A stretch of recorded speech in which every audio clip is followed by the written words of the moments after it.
W dzisiejszym odcinku zapraszam Was na intensywny dzień zwiedzania Ho Chi Minh, dawnego Saigonu. Zaczniemy od tradycyjnego wietnamskiego śniadania, a następnie odwiedzimy hinduistyczną świątynię ukrytą wśród miejskiego zgiełku. Zajrzymy też do ścisłego centrum miasta, gdzie zobaczymy katedrę Notre Dame, zabytkowy budynek poczty i poczujemy klimat ulic Saigonu. Odwiedzimy również Muzeum Pozostałości Wojennych, jedno z najbardziej poruszających miejsc w całym Wietnamie. Po drodze spróbujemy klasycznych sajgonek, a na koniec zajrzymy do świątyni taoistycznej, pagody jadeitowego cesarza, jednego z najważniejszych miejsc kultu w mieście.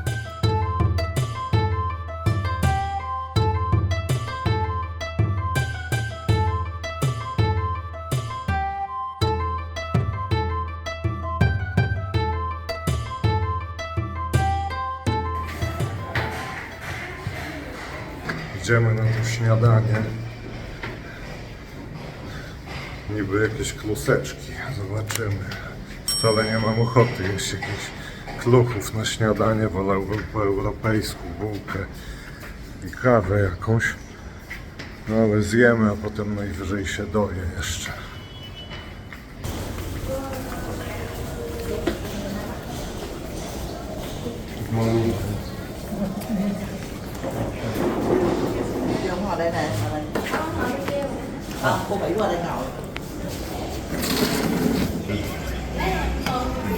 Thank you. Widzę, że czy bardziej danie obiadowe. Mięso, cebula, tu jakieś, nie mam pojęcia co to, jakieś tłuste chyba coś, może ser, no i takie białe kluski. No dobra, jemy. Średnio mam na to ochotę na śniadanie. Do tej zupy o takie kiełki są. Jakieś, nie wiem, kiełki czego. To jakieś liście. Nie wiem jak to się je. Nie jadam nigdy kuchni azjatyckiej. Czy to się wrzuca do zupy, czy się tak zjada.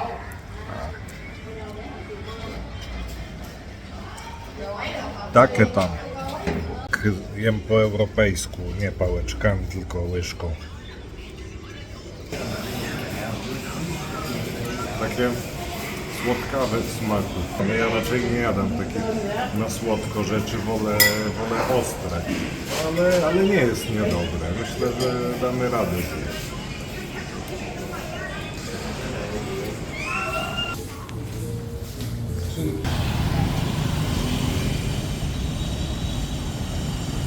No i dotarliśmy do świątyni hinduistycznej. Zaraz zobaczymy jak to wygląda w środku. Obok jest duże centrum handlowe, jakby ktoś szukał też zakupów. Dobra, tu musimy zdjąć buty. Może na nas w końcu widać razem. Cześć. Trzeba koniecznie pamiętać, żeby nie przychodzić w krótkich spodenkach. Ja przyszedłem. Na szczęście się okazało, że takie do kolan mogą być. Chodziło o to, żeby w takich shortach nie przychodzić. Ale też nie można w takich krótkich bluzkach na ramionczkach. Więc wybierając się tutaj warto o tym pamiętać.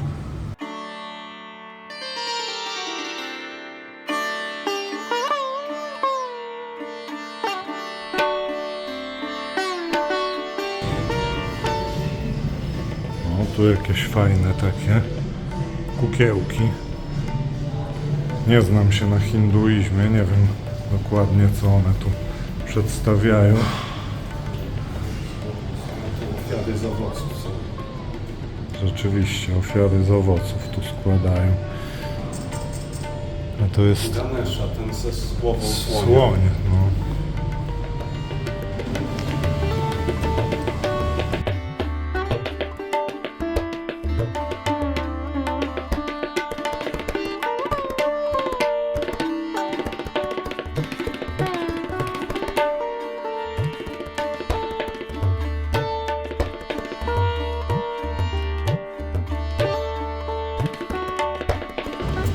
Ale pachną kadzidełka ładnie.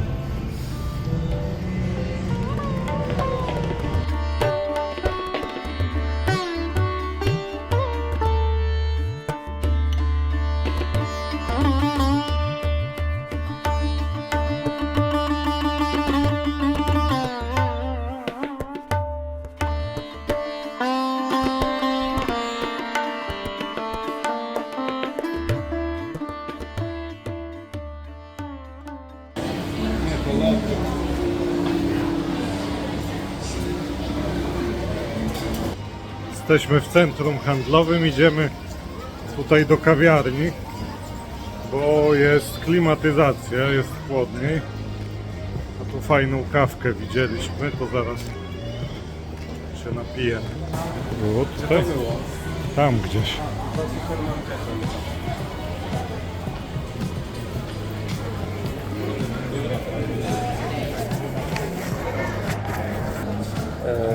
To co to chcieliśmy?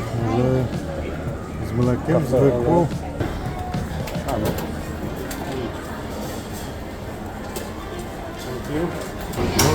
Pijemy kawę, do tego był taki pączek. W sumie to kosztowało 100 tysięcy, 50 tysięcy kawa, 50 tysięcy pączek i to jest około 14 zł. Ale dobre wszystko. Kawka dobra, ciasteczko też dobre. Tylko, że nie ma gdzie usiąść i stoimy, no stojąco trzeba.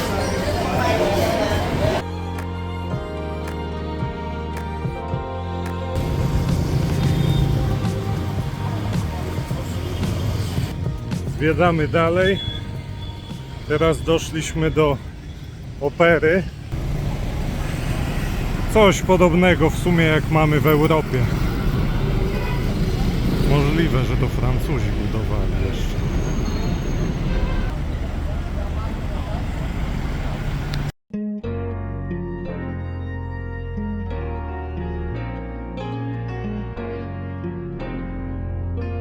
Zeszliśmy zobaczyć metro, jak wygląda. Widzę, że mają takie plany dosyć ambitne.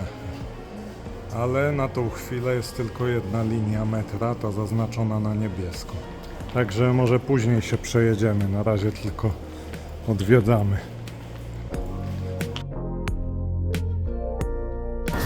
Jesteśmy teraz przed jednym z najbardziej znanych budynków w mieście. Jest to dawny ratusz, a naprzeciwko tutaj właśnie widzicie pomnik Ho Chi Minha, postaci, która jest dla Wietnamczyków szczególnie ważna, ponieważ był przywódcą Wietnamu Północnego, który był zwycięski w wojnie, w której brały udział Stany Zjednoczone Ameryki. I ponieważ oni wygrali, ci Wietnamczycy z północy, to Ho Chi Minh stał się takim symbolem wyzwolenia dla narodu wietnamskiego. Jest to bardzo znane miejsce, gdzie dużo Wietnamczyków przychodzi, żeby sobie zrobić tu zdjęcie. I po zwycięskiej wojnie właśnie nazwa miasta Saigon została zmieniona na Ho Chi Minh. Od nazwiska i imienia tego pana.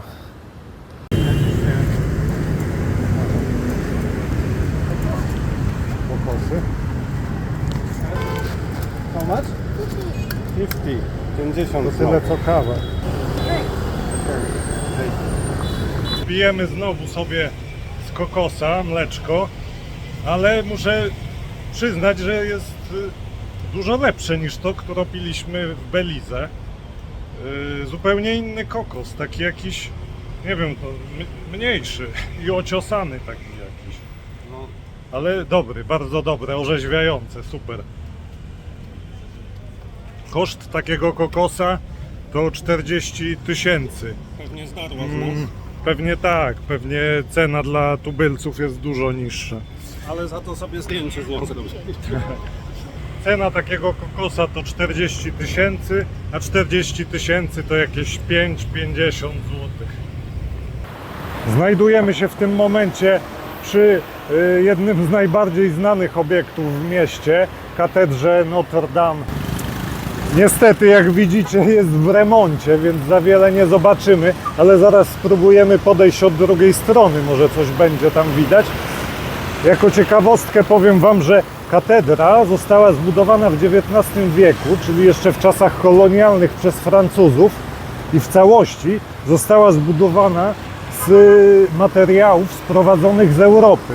Więc to jest niesamowite, bo musieli to wszystko na statkach przywozić. A budynek jest dosyć okazały, więc tych materiałów pewnie było całe mnóstwo. Idziemy zobaczyć bliżej. Z tyłu fasada jest niezabudowana rusztowaniami, więc coś tam widać, ale kurczę, no szkoda, bo jednak trafiliśmy w złym momencie. No ale remonty też są potrzebne. Nadal jesteśmy przy katedrze, tylko od drugiej strony. Podeszliśmy tutaj, bo fajne są takie plakaty komunistyczne, bo trzeba pamiętać, że Wietnam jest krajem komunistycznym, więc wizerunek Lenina czy Marksa nikogo nie powinien dziwić tutaj. Są, jak widać, dosyć popularni. Zaraz obok Ho Chi Minha. Tu jakaś taka mała uliczka z księgarenkami różnymi.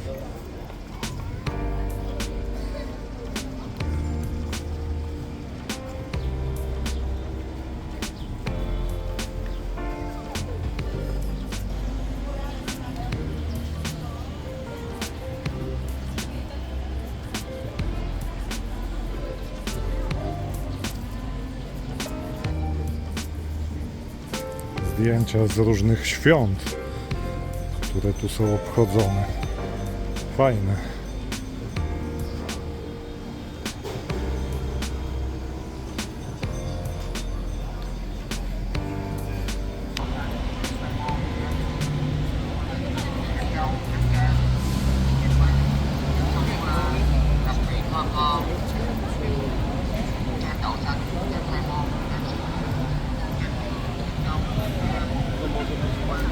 A tu jeszcze pomnik fajny jest.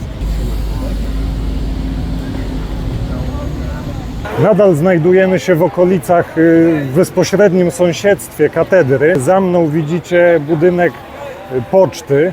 To jest gmach poczty, właśnie wybudowany również za czasów kolonialnych przez Francuzów.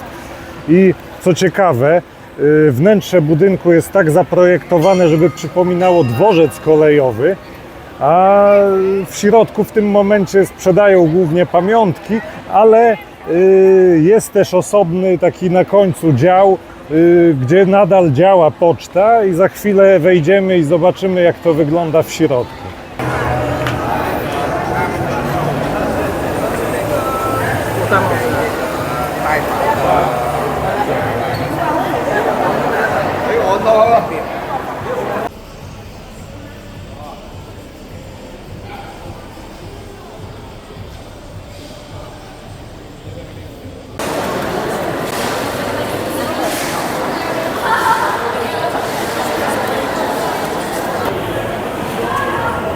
Fajny portret Ho Chi Minha na końcu.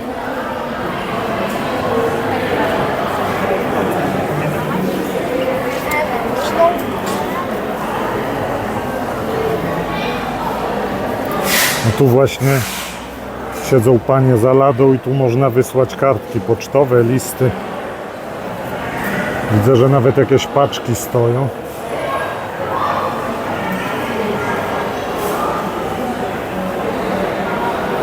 Klimatyczne miejsce. Zobaczmy jeszcze sufit. Rzeczywiście hala jak na dworcu kolejowym. Takim z dawnych czasów oczywiście.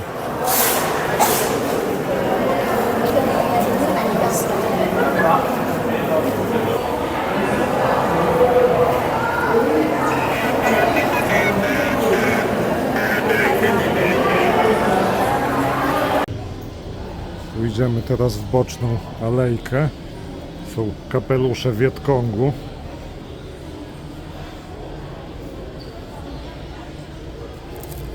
Jakieś stare monety.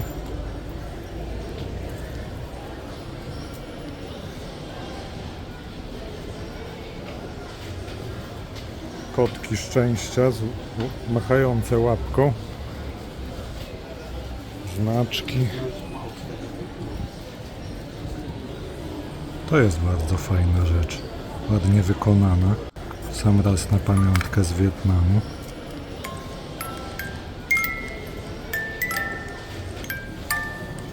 Mają tu dużo pamiątek, można oczopląsu dostać.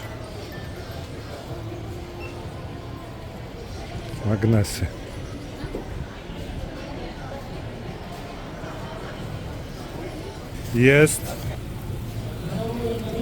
Maść tygrysia. Pamiętam, że w PRL-u takie sprzedawali. Maści wietnamskie na wszelkie bóle.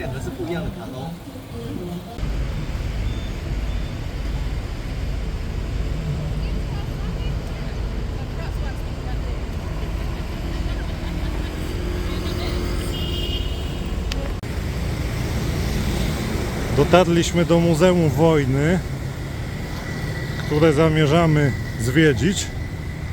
Chodźmy zobaczyć, ile kosztuje bilet.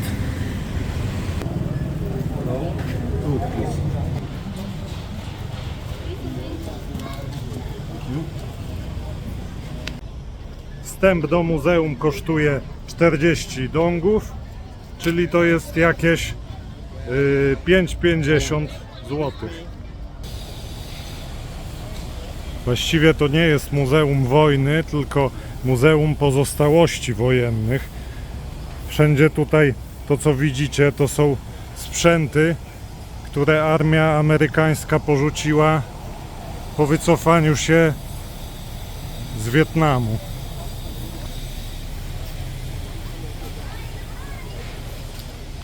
Sprzęt jest w dobrym stanie, widać, że muszą go tu konserwować trochę, żeby się nie zepsuł, żeby nie zardzewiała blacha.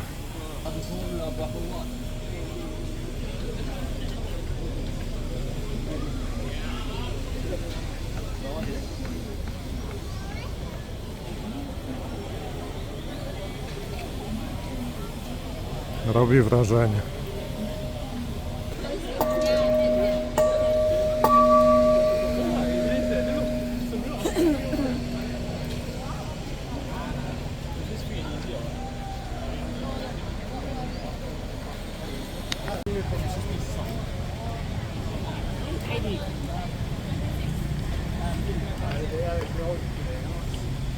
O, takie helikoptery pamiętam z filmów o wojnie w Wietnamie. Bardzo lubiłem tego typu filmy zawsze oglądać. Także ciekawie zobaczyć takie prawdziwe pozostałości po tym okresie.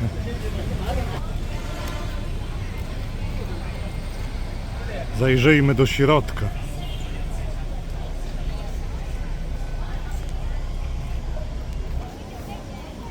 A tu widzimy różne bomby, które były używane podczas wojny w Wietnamie. Jest też opis. Bomby sejsmiczne i różne parametry. Po obejściu dziedzińca ze sprzętem wojskowym trafiam do miejsca, które działa na wyobraźnię znacznie silniej. To rekonstrukcje cel, w których przetrzymywano i torturowano więźniów w nieludzkich warunkach. Patrząc na nie z bliska, trudno nie poczuć niepokoju.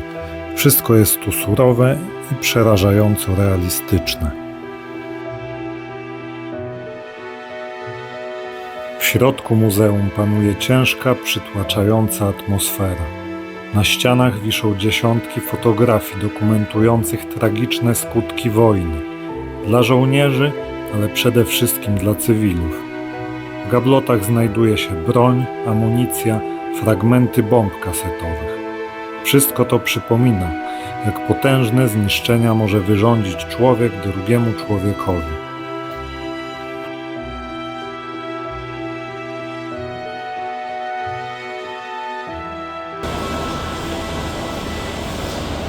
Tu jest coś z Polski.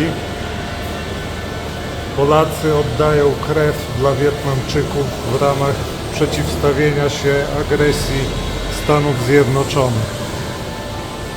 A tu zdjęcie z Cyrankiewiczem.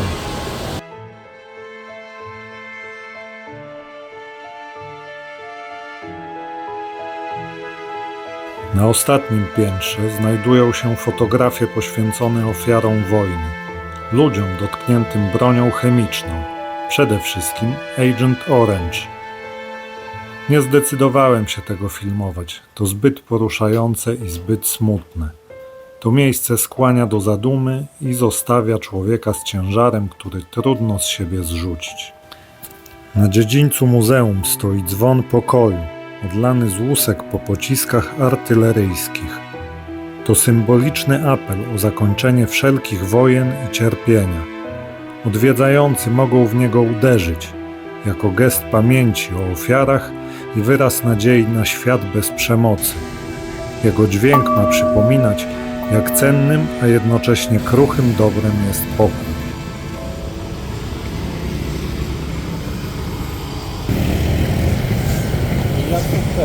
Musimy przejść przez ulicę.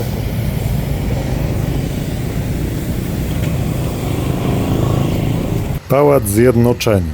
Dawna siedziba władz proamerykańskiego Wietnamu Południowego. W 1975 roku przez bramę pałacu przejechał czołg Wietnamu Północnego, stając się symbolem zajęcia Saigonu przez komunistów i zakończenia wojny.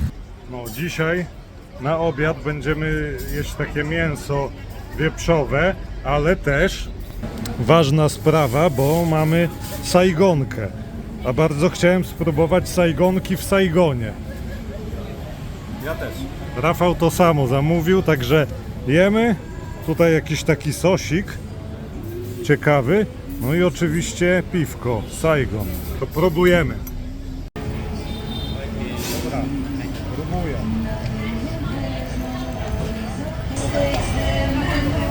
Dobra. Dobra, mięsne takie. Jak mięsny naleśnik. Przysmażony taki. Jest okej.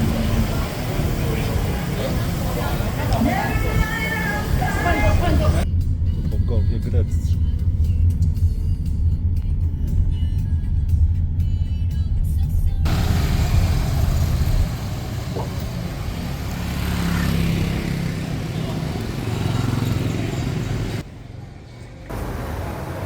Za mną widać świątynię jadeitowego cesarza. Jest to jedna z ważniejszych świątyń buddyjskich w Ho Chi Minh. Bardzo fajne, klimatyczne miejsce. Wszędzie czuć zapach kadzidełek, klimatyczna muzyczka leci w tle. Niestety w środku nie można filmować, więc tylko pokażę Wam trochę, co widać tu na dziedzińcu. W stawie pływają ryby. Nie znam się na rybach, to chyba jakieś takie sumy albo sumowate, bo takie wąsy mają. Ogólnie bardzo fajnie, tu jest przyjemnie, można tak się wyciszyć trochę od tego zgiełku miasta. No szkoda, że w środku nie będę mógł Wam pokazać. Także zapraszam.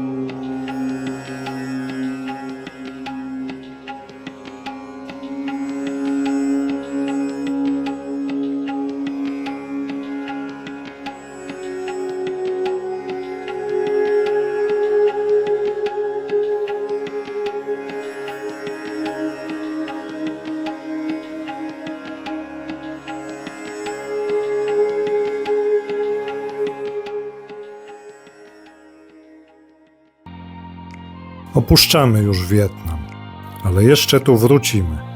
Tymczasem lecimy do Kambodży. Na miejscu wynajętym tuk-tukiem ruszamy na pierwszy dzień zwiedzania kompleksu świątyń Angkor Wat.